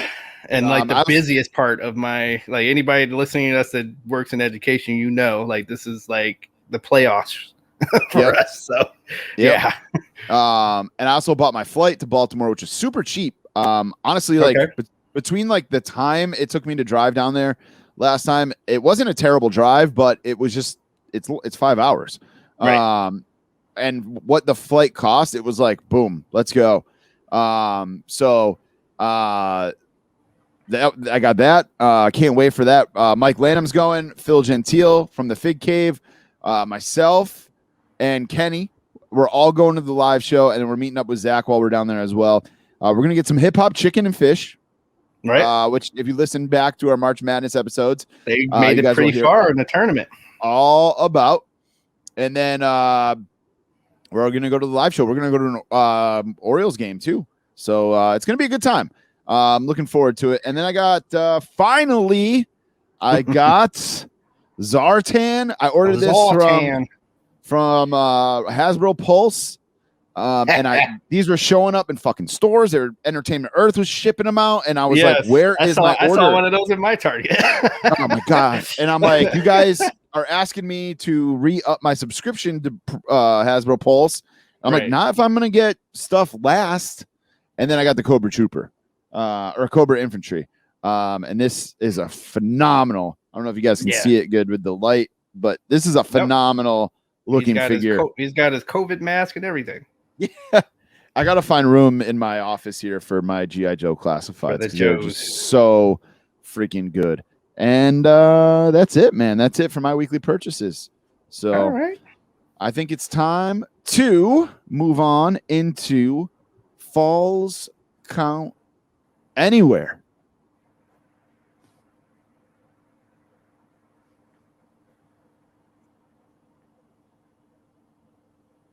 All right, guys. Falls Count Anywhere is brought to you by figtees.co.uk. Now you can follow him on Twitter. Great follow. He doesn't just sell his shirts on Twitter. He's actually like a great wrestling mind. Like he's got a lot of good you'll see him commenting and stuff. Yeah, he's really good. Really good. So follow him on Twitter, but also go to his website and then use the code RUN20. Our discount moved up from 15% to 20%. RUN20 for 20% off any order. He makes custom figure t-shirts. So grab one of those. DJ, you happy with the way the Raiders drafted? Oh, by the way, Falls Count Anywhere is a part of the show where we talk about whatever the hell we want. That's why we're bringing up the NFL draft. All of a sudden, NFL, right? Yeah. You happy with the Raiders draft? I had a lot of fun with the Raiders draft because it was like basically what I wanted them to do, but the players, I guess, like I don't just bow down to what like people's mock drafts and what they rank the players. No, I hate mock drafts because but like you're probably about to say, like they got the two players that they thought they were going to get, like the quote experts thought they were going to get, but they got them in the opposite rounds. Like they got the second round guy in the first round and the first round guy in the second round. So I'm like, does it matter? You know, it's like they got the guys that they needed. Yeah. We'll see. Like, hopefully they get coached up, especially like we cannot have a 30th ranked defense Again, like that's like we can't do that again. And then average like almost 30 points. Like we were averaging almost 30 points a game, but had the 30th ranked defense. So yep. I'm happy with the Pats. Honestly, it was funny. I've never really paid much attention to the draft. The Pats are usually drafting at the end, or they're trading their picks away. And not this year. No, not this year. So, like I said, it was me and my dad and my one of my best friends at the Bruins game, and we're all checking our phones to see like, oh, who went number 1, who went number 2, who went number 3. You know, we're basically on Mac Jones watch, and then of course the news about Aaron Rodgers comes out, and we're, of course, as Patriots fans, this is cocky as hell. As Patriots fans, though, we're like, they're gonna fucking get Aaron Rodgers somehow. Rodgers is coming here, and he's not wearing number 12. And we were talking about that on the way up. 12. No, we were talking about that on the way up here, up to Boston. We're like, if they trade for Aaron Rodgers, can he wear number 12? No. I said no anyway. My dad's so old school. He's like, who cares?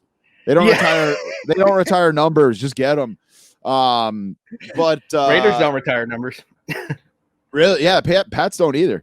But I have a feeling nobody will wear number 12 ever again for the Pats. But even Aaron Rodgers. I'm happy with the Mac Jones pick. To be honest with you, I'm excited. I'm excited to like Brady. Like so, Brady obviously was drafted in 2000. I was in high school. I wasn't a huge football fan. Right. In 2000, I knew who Drew Bledsoe was, but like I wasn't paying attention to the draft in '94 or whatever when Bledsoe got drafted. Right. So this is like the first quarterback that the Pats obviously have drafted where I'm actually like paying attention and excited, and now I'm like, all right, Cam, your time's up. See you, buddy. Like let's see. Well, I mean, we were like, you know, I have a group of friends where it's a annual thing. We watch the draft together, and when you guys made your pick, we started playing the song Return of the Mac. And and I just like, I mean, my only concern with Mac is that he's not very mobile. You know, because you could even see it in his highlights, like anytime he was on Alabama, so which we got his tackle, by the way. Yep. But anytime there was somebody came free, he cannot. So that's the only thing I'm worried about with the Mac, but he should be all right. Yeah, it was cool. It was cool to actually like pay attention to the draft this year. Like I said, man, I never pay attention to it. So, and I'm happy that I can see that as a Pats fan though, because it's not very exciting. No. And Pats actually for the second round, yeah, they traded up and got Alabama's defensive tackle. They traded up in the second round. I did to get him. So, you got some notes on here about the NBA, dude. I'm such a fair weather Celtics fan that I am. I don't know, man. They're just not. I haven't been paying much attention to them. I'll just say that much. Right. Well, I just put on here like we're about to have Russell Westbrook average a triple-double again. And you know, it's just too bad that I really feel like he's kind of a stat hungry guy, and that's not conducive to winning. Right. So that's he's just not a winner to me. Like, but he's an awesome player, and he's very explosive, and he doesn't give up. Like, there's no I've never seen a game where he was mailing it in ever. Yep. But it's just, you know, you can look at Washington's record. You can look at the records of teams where he was the main person on the team, and it's just not. It just doesn't lead to winning. Is all. Yep. Speaking of sports here, real quick, this happened today. Albert Pujols designated for assignment. Crazy. Well, I think he should he's overstayed. Yeah. He should be like a hitting coach or something right now. For sure. One of my buddies is like, I'd love to see him come to the Red Sox. I'm like, nah, dude, I'm good, man. No, you don't. Yeah, I'm good. There's a reason they draw. He's batting 256 right now. Oh no, that's his overall. I thought that was right now. I'm like, actually, 256 isn't bad. I don't know what he's batting right now. I'm just kind of scrolling through the article here about a buck something. Yeah. I mean, if they caught him, yeah. But that's probably the end, to be honest with you. Yeah. No, it probably is. Man, that's a good career though. This is the last year of a 10-year, $240 million contract. Right. I can't believe he's been with the Angels for 10 years. That's crazy. Doesn't feel like that long, but no, it doesn't. But and then he was with the Cardinals for a good while, so that's he was career, long ass time. So he's had a good career. I've always enjoyed Pujols. There's always no, his batting stance is like I like to you just gotta watch. Like, look how he's standing there. How's he hitting it? So every sport I think has guys where I'm just like fans of just watching them. And Aaron Rodgers is actually one of those guys for me in the NFL. I love. Sure. I talked about it on here before, I think, where I just love, if the Pats aren't on, I'll watch Green Bay if they're on, or if they come up on Red Zone, I'm excited to see what they're doing. So he's footballetic. I don't know, but you got it. Like, you see him under center, you're like, wait, I got to see this play. Yep. All right, man. Last thing we got. Oh, we got two things here. I didn't know about this until today. I just saw you put it up on our little cheat sheet. Epic Games is going to trial with Apple. Yeah. So the game, like, what is their game? Fortnite. Yeah.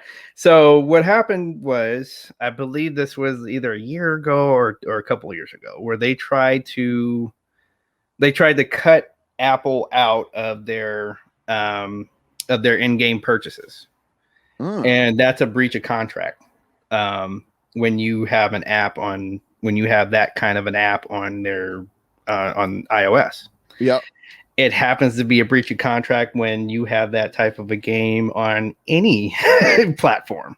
Yep. So that's the thing that's funny about this. I wanted to talk about this trial for just a minute here, because it's a hilarious trial to me, because all the platforms, Google, Android, Apple, if you have a free-to-play game and you have in-game purchases, they get a cut. Like, that's how it goes. Like, that's how your game is running on the device, is through them, right? Yeah. According to NPR, there's a 30% cut that's necessary to safeguard the privacy and safety of apps on Apple devices. All right. So, and I'm sure they're making money hand over. Like, that 30% is not hurting Epic Games. It's not hurting either side. 30% is probably plenty for Apple. Like, just knowing what I've spent on V-Bucks for my kid on Switch. Yes. They could have charged me $60 for Fortnite, and I would have probably bought it 7 times at this point. Exactly. How much I've spent. Me and my wife both have spent on V-Bucks. Yes. And it's my daughter with Roblox. Yeah. Yep. So to try to, like, and it's in your contract. So just being, bottom line, it's in the contract. Right. So they were at breach of contract. Apple and all of the other entities as well, like, took Fortnite off for a minute. Like, there was no Fortnite for a minute until they wised up and got back on track. But then they decided to sue Apple. So I just thought this was hilarious. I think they're going to lose in hilarious fashion. Because it's like, if you want to cut out the middleman, you're going to have to make your own device. That's basically what's going to happen. That's wild. We'll have to wait and see what happens. All right. Last segment of this week's show. DJ, what you watching? You want to go first, or? I can go first. Yeah, man. Yeah. I haven't really watched a lot this week. I'm looking to try. Me and my wife have been talking about watching Nobody. Which yeah. On Amazon with Saul Prime. On there with Saul. Yeah, right? Bob Odenkirk is on there, and we keep going back and forth. Like, yeah, we'll watch it tonight, and then it doesn't happen, and then we'll watch it tomorrow night. It doesn't happen. Like, we're literally trying to make it happen. So the kid has a baseball tournament this weekend, so we're hoping, like, when we get done, he'll be exhausted, and we can actually sit down and watch a movie together on Saturday night. So hoping to watch that this week. So stay tuned. Maybe next week I'll let you know. But I did finish Falcon and Winter Soldier last week with my son. And I liked it. It wasn't my favorite Marvel show or movie. It was enjoyable. All the bullshit with the boat, I feel like, could have been left out. I know there's like a whole episode dedicated to it, but it was just like, come on, like, this is what we're doing here. We're trying to save this boat. They had like a nice 80s movie montage of them yeah. fixing the boat. But I'll say, like, if I had to choose between this and WandaVision's getting my vote over Falcon and Winter Soldier. Yeah, absolutely. Right. I think this was more like basically getting to the passing of the shield, if you will. And of course, introducing us to some other characters that I think that we're going to see in the future. I totally called it with U.S. Agent. Yep. You're going to see him. Like, he is, like, when you read the comics, he is a regular Avenger. So yeah, we'll see what else they come up with. I'm just like, I'm kind of stoked that my years of reading comics is starting to come onto the screen here. And it's like mainstream. That's what's like. I've had this conversation with people before about, like, yeah, I collect toys, I collect I play video games. I'm 38 years old, but like, people, like, it's cool to do that stuff now. People aren't like, nerd, like, they're like, oh, that's cool, man, like, that's awesome that you have that or that you do that. Like, it's very, and I think the same, that like the whole Marvel Cinematic Universe has helped that, obviously. Honestly, I think the Major Wrestling Figure Podcast has helped that quite a bit. Like, I think there's different aspects that have helped this whole turning everything mainstream, and I think definitely the Marvel Cinematic Universe and the new Star Wars movies I think have done that because everybody's into it. So I mean, when I first got this position that I'm working now, so it was during COVID. So my meeting the staff, like, I came onto the staff meeting. We're in a Zoom. The principal is like, "Oh yeah, let me introduce you to our new staff member. Hey, is that Iron Man back there?" You know, so, so I could barely talk for the rest of the meeting because I was laughing. I had something similar happen maybe like 2 months ago. I was doing like a hockey coaches training with USA Hockey, and they made you do it through. You normally, like, when life's normal, you have to go to like an in-person class, in your area. And this year they did it through Zoom. And obviously, like, I'm sitting where I record the show. So if you're on YouTube, you're seeing exactly what, like, the instructors are seeing. And the guy kept talking about, he's like, to get his kids' attention, he'd say, give me a Ric Flair and a clap. Like, give me a woo and a clap, or clap and a woo, and to get the kids' attention, make sure they're paying attention and stuff. And he says it, and then he stops. He goes, "Tom, is that a Ric Flair jersey above your head?" And I'm like, "Yeah, man." And he was like, "Dude, that's amazing." He's like, "Your whole setup back there is amazing." So it is. It's like it's all mainstream, and it's all, I think, because of or a big part of it is definitely due to Marvel and everything. So, DJ, what you watching, man? All right, so Invincible on Prime, they finished their season. So if you were waiting for that, because I know, like, sometimes it can be frustrating to watch a show having to wait. Yeah. So here you go. It's good and cooked now. You can go on and watch the whole series. Don't say anything. But I will say, it's awesome. Like, it's like, if you kind of like anime, kind of, where, let's see, how can I put it, like anime action, but like like, say, if these people, like these super powered people, were to really hit somebody, you're gonna see a real life thing happen, like, you know. So I'll just say that. Not for it. I know it looks like it, like depending on how you raise your kids, it's probably not for kids. But I enjoyed it. I enjoyed it immensely. I also watched Without Remorse with Michael B. Jordan. So if you like Tom Clancy, if you like like stuff like Jack Reacher and that kind of stuff, you will like this movie as well. Nice. I did not understand why it had 3 stars. That kind of shocked me when I was done watching it, and how you can look, like, they take you back to the title page of the movie and you can see how many, like, the stars that viewers gave it. It got 3 for whatever reason. I didn't understand, because it was right in line with Tom Clancy. It was right in line with it. So So if you like that type of stuff, it's it's some edge of your seat kind of stuff. So and spy, like spies and who's gonna turn heel, who's the mole, right? So so if you like that kind of stuff, you will enjoy Without Remorse. Nice. I've heard a lot of good things about Invincible. I keep seeing people post about it and how much they enjoy it and stuff like that. Yes. And actually the Foosh, which is like one of the websites I go to quite frequently for figs. Yeah. Yes. I saw those. Had an article predicting, was it them? Now, creating the first two waves of an Invincible figure line is one of the articles on there right now. So definitely they have some toyetic characters in the show. So I'd do it. I'd do it. Their picks, I don't know anything because I haven't watched it yet, but their picks for wave 1 would be Invincible, Adam Eve, Robot, and Omni-Man. Yeah. And then the second wave would be Debbie, Cecil, it's hard to read the print, Duplicate, and Rexplode. So these are cool looking cool looking characters, man. I'm like I said, I gotta find some time to dive into it here. And I might do it next week, actually. Try to get in. So check out that article on the Foosh. And I think it's time to wrap things up here, DJ. What do you say? Let's do it. All right, guys.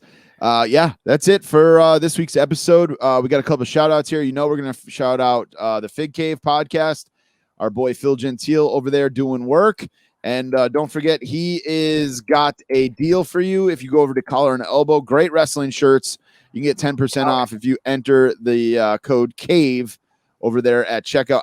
I need to do it. I need to jump on there. There's a hoodie I want actually that's on there that's out of stock, and I keep going now there. I'm gonna start looking for tanks. I'm starting to look for some tank tops now. I'm still waiting for this one hoodie. I have like a bunch of stuff I want to buy on that site, but I don't want to buy it and then have that hoodie jump into stock. So Collar and Elbow, if you're listening, put those into stock. Put the zip up hoodie with the boots on the back that says support your local wrestler on the back. Get that back in stock. Figurecollections.com, our boy Jack, proud sponsor of the Run In podcast. He's got the Cella Toy Retros for sale over at figurecollections.com/shop. You can use the code RUN10 for 10% off on those. I ordered Dynamite Kid last week. Virtual Suplex on Instagram and Twitter. Extra Cooler.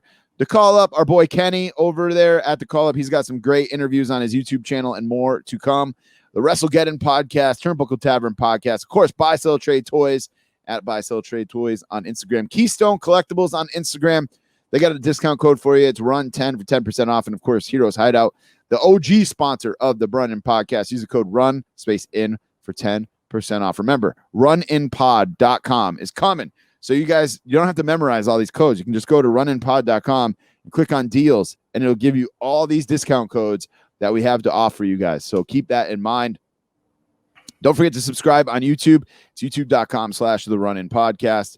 Hit up that Pro Wrestling Tees store. The best way to help out the show is buying a shirt. ProWrestlingTees.com/RunInPod. We got so many good ones up there. You can follow us on Twitter at Run In Podcast. Instagram is at the Run In Pod.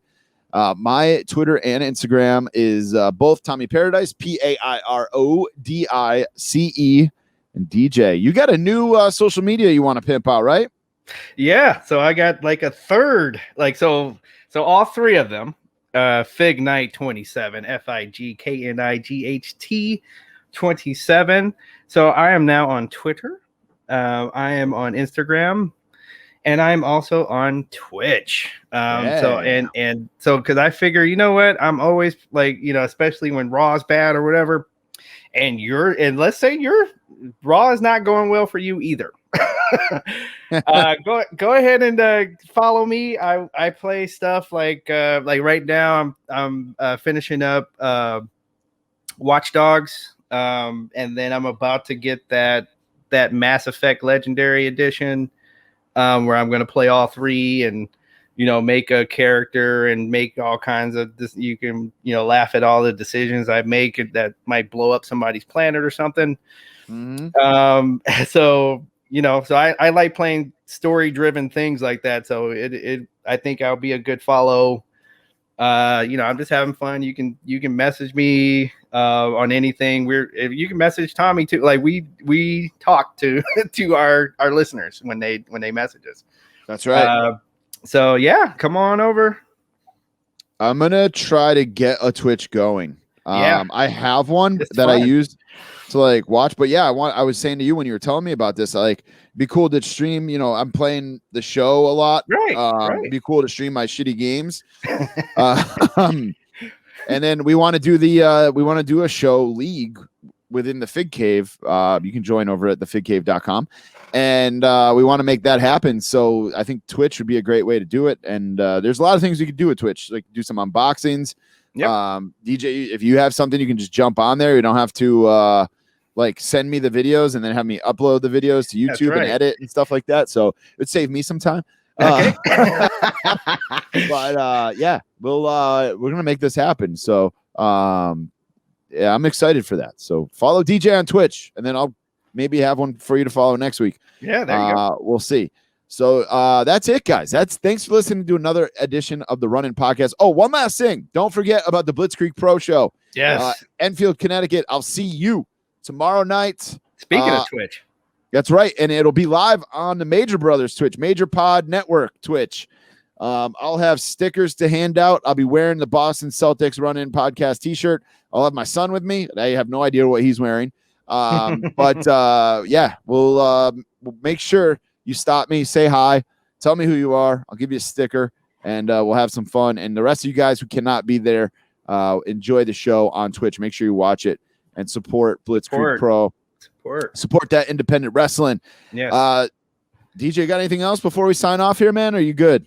Yeah, I'm good, man. All right. I'm going to edit and then going to bed. This has been another edition of the Run-In Podcast. Thank you guys so much for listening. Good night. Good night.